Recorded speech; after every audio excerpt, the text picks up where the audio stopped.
The year was 1317, and the air in Nyköping was thick with the scent of roasted meat and the false promise of peace.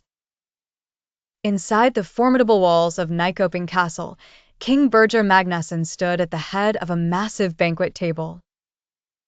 He raised a golden goblet, his eyes gleaming in the torchlight as he looked toward his younger brothers, Dukes Erik and Valdemar.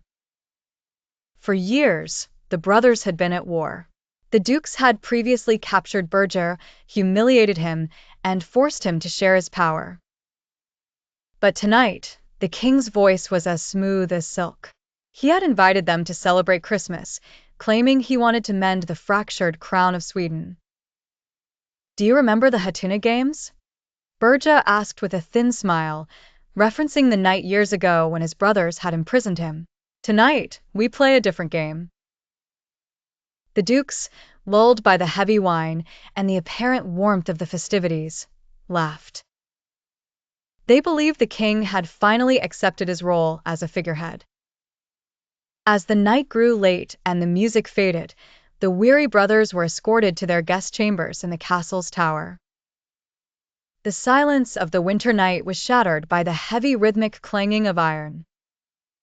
Erik and Valdemar woke to find the king himself standing in their doorway, not with a goblet, but with a heavy ring of keys.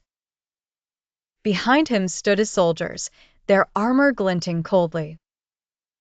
"Do you remember the Hatuna Games?" Birger repeated, his voice now a raspy growl. "This one will be even better." Before the dukes could reach for their swords, the heavy oak doors were slammed shut.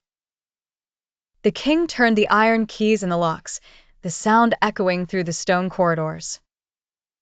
In a fit of vengeful triumph, Birger threw the keys into the deep, icy waters of the Nyköping River.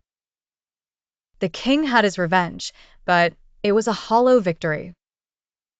While the dukes were left to starve in the darkness of the dungeon, the news of the king's treachery spread like wildfire.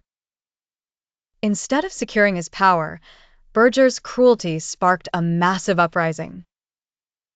The people of Sweden were horrified by the breach of hospitality, a sacred bond in the Middle Ages. Within months, Birger was forced to flee to Denmark, leaving behind a kingdom in revolt and the legend of the Nyköping Banquet, a feast that began with wine and ended in a tomb. Legend says that centuries later, a key was found in the riverbed near the castle, a silent witness to the night the king locked away his brothers and his own future.